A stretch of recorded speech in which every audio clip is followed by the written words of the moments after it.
Tawaf itu sampai sekarang pun adalah konsepnya sama, mengelilingi batu, dan itu adalah kebiasaan pagan Arab. Assalamualaikum warahmatullahi wabarakatuh.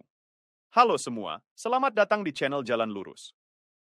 Pada video kali ini, Bang Mimin akan menanggapi dan menjawab pernyataan dan narasi Andre Tunggal.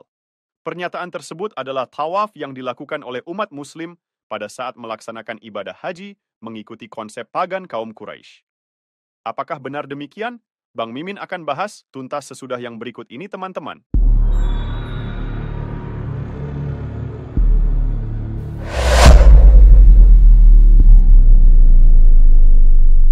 Anda lihat Sahih Bukhari, ya, Sahih Bukhari 559661, ya. Ini adalah volume 5 buku 59 nomor 661. Di dalam Sahih ini adalah Sahih yang dinarasikan oleh seorang bernama Abu Raja Al-Utaridi, ya. Ini Sahih Bukhari. Sahih Bukhari ini jangan ada muslim mengatakan itu bukan Quran, itu bukan Quran. Kau belajar Quran baik-baik bahwa sahih itu atau yang namanya hadis Sahih Bukhari ini adalah sesuatu yang diterima, ya. Diriwayatkan oleh Abu Raja Al-Utaridi bahwa dulu kami memuja batu. Dan ketika kami menemukan batu yang lebih baik, jadi ini dulu itu sebelum Islam, ya. Ketika kami menemukan batu yang lebih baik dari batu pertama, kami akan melempar batu pertama dan mengambil batu kedua. Jadi mereka sengaja cari batu yang bagus. Namun, jika kami tidak dapat memperoleh batu, maka kami akan mengumpulkannya. Bumi, yaitu tanah, kemudian membasah ekor domba dan susu domba di atasnya dan melakukan tawaf di sekitarnya. Jadi mereka ini kebiasaan kaum pagan Arab atau kaum jahiliyah adalah mereka akan cari batu yang bagus. Dan ketika mereka menemukan batu, mereka akan melakukan tawaf. Tawaf. Apa itu tawaf? Tawaf itu dilakukan atau sampai sekarang adalah ritual dari saudara-saudari muslim mengelilingi Ka'bah sebanyak 7 kali. Dan ini adalah ritual yang dilakukan oleh umat muslim sampai hari ini. Oke, kita kembali lagi kepada Sahih Bukhari tadi. Ini adalah keterangan dari Abu Raja Al-Utaridi bahwa kaum pagan itu memuja batu dan melakukan tawaf. Itu kata Abu Raja Al-Utaridi, bukan saya, ya. Jadi Abu Raja Al-Utaridi mengatakan bahwa sebelum Islam, kaum pagan Arab itu memutar-mutar batu. Tawaf itu sampai sekarang pun adalah konsepnya sama, mengelilingi batu, dan itu adalah kebiasaan pagan Arab. Dan itu diakui dalam Sahih Bukhari yang tadi, sebagaimana diakui oleh Abu Raja Al-Utaridi. Pertanyaan saya cuma 2. Ritual ini awalnya milik siapa kalau begitu? Itu pertanyaan saya. Dan pertanyaan yang kedua, ritual ini diadopsi siapa? Silakan Anda jawab sendiri. Baru saja kita menyaksikan bahwa Andre Tunggal mengatakan bahwa kaum pagan itu memuja batu dan melakukan tawaf, seperti dilakukan umat Islam pada saat melaksanakan ibadah haji. Apakah Islam melakukan tawaf mengikuti konsep pagan kaum Quraisy? Pertama-tama kita akan bahas dulu sejarah dari kaum Quraisy. Jadi teman-teman, pada masa lalu, orang-orang Arab jahiliyah mengerjakan tawaf dengan tata cara yang berbeda dengan yang diajarkan oleh Rasulullah SAW. Mereka melakukan tawaf di sekeliling Ka'bah pada malam hari, bertelanjang tanpa busana, bertepuk-tepuk, dan bersiul-siul. Hal tersebut sebagaimana disebutkan dalam Al-Quran, Surat Al-Anfal ayat 35, yang artinya syalat mereka di sekitar Baitullah tidak lain hanyalah siulan dan tepuk tangan. Maka, rasakanlah azab ini, karena kamu selalu kufur. Jadi teman-teman, berdasarkan ayat ini, sangat betul apa yang disampaikan Andre Tunggal, kalau orang kafir Quraisy pada waktu itu juga melakukan tawaf mengelilingi Ka'bah. Pertanyaannya, apakah tawaf yang dilakukan oleh umat Islam pada saat melaksanakan ibadah haji sama seperti yang dilakukan oleh kaum Quraisy pada zaman jahiliyah? Dan kenapa kaum kafir Quraisy pada waktu itu melakukan tawaf? Asal atau tradisi tawaf dari mana? Dan siapakah sebenarnya kaum Quraisy ini?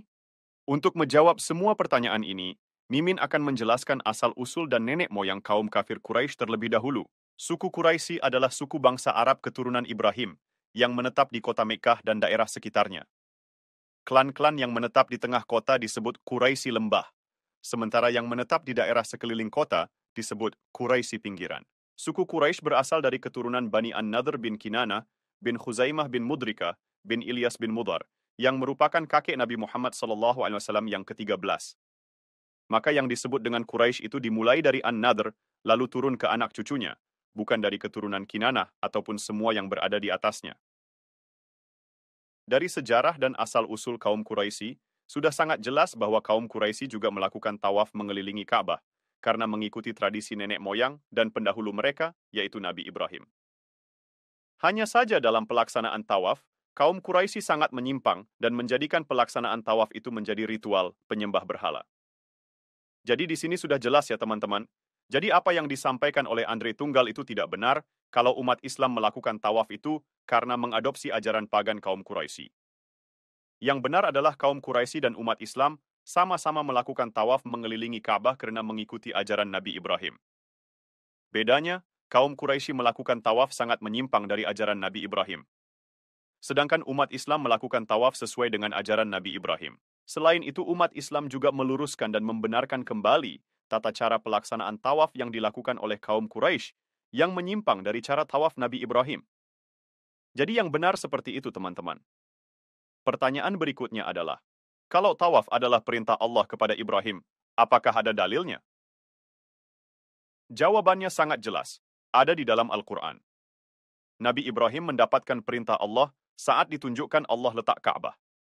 Perintah ini dijelaskan dalam surah Al-Hajj ayat 26, yang artinya, ingatlah ketika kami menempatkan Ibrahim di tempat Baitullah dengan berfirman, janganlah engkau mempersekutukan aku dengan apapun, sucikanlah rumahku bagi orang-orang yang tawaf, mukim di sekitarnya, serta rukuk dan sujud. Dan surah Al-Hajj ayat 27 yang artinya, wahai Ibrahim, serulah manusia untuk mengerjakan haji, niscaya mereka akan datang kepadamu dengan berjalan kaki dan mengendarai unta kurus yang datang dari segenap penjuru yang jauh. Selain itu juga terdapat pada surat Al-Baqarah, ayat 125 yang artinya, dan ingatlah, ketika kami menjadikan rumah itu, Baitullah, tempat berkumpul bagi manusia dan tempat yang aman. Dan jadikanlah sebahagian makam Ibrahim, tempat salat.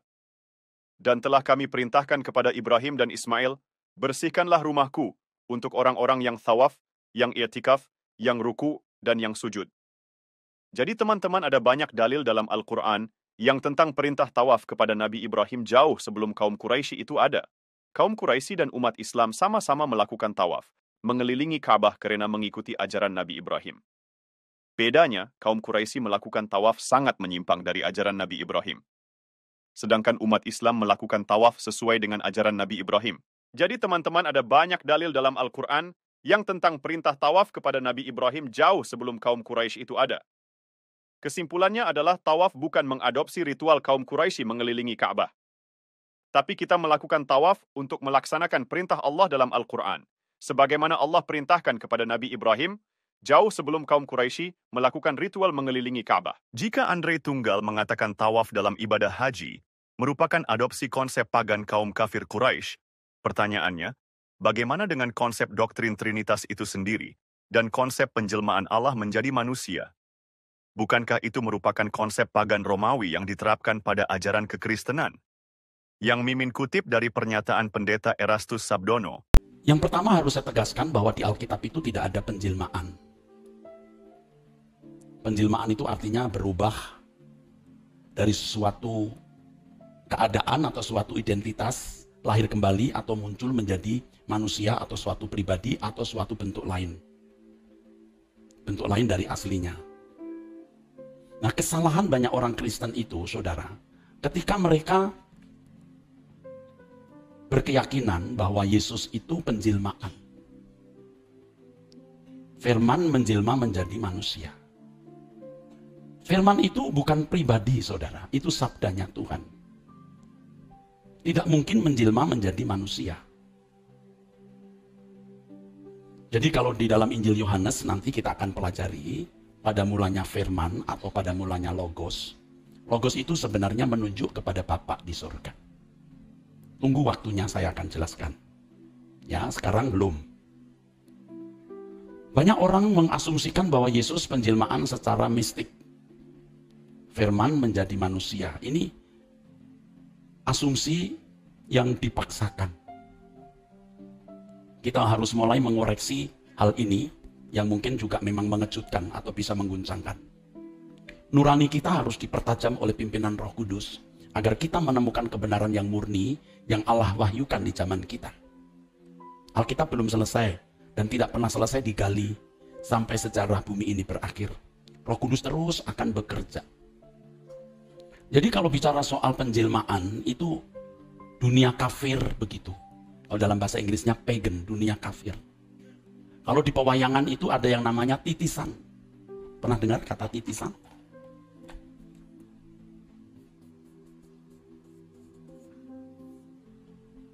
Kalau orang percaya ada inkarnasi, maaf. Ini percaya ada titisan, jadi ada orang pernah hidup, mati, lalu masuk ke dalam diri seseorang, masuk dalam diri bayi, begitu. Inkarnasi. Makanya di masyarakat kita tahu ada orang-orang yang dipuja karena diyakini itu inkarnasi. Nah, penjelmaan seperti ini di Alkitab tidak pernah ada. Di perjanjian lama tidak pernah ada, di tradisi Yahudi tidak pernah ada. Ketika pemimpin-pemimpin gereja, bukan rasul-rasul lagi, kalau rasul-rasul itu orang-orang Yahudi semua, yang percaya Allah Esa atau monoteisme atau monoteistisnya kuat. Oh, mereka tidak terbawa oleh pola pemikiran kafir. Tetapi ketika pemimpin-pemimpin ini bukan orang Yahudi, ditambah lagi desakan campur tangan penguasa Roma yang kafir, maka dilahirkan doktrin yang tidak senafas Alkitab.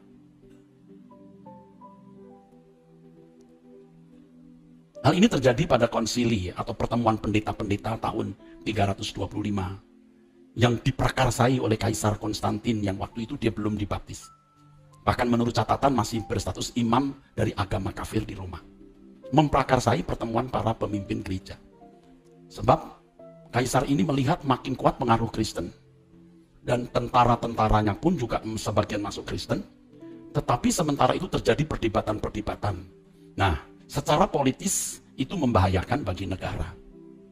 Maka Kaisar mencoba mencari titik temu. Diputuskanlah di konsili itu.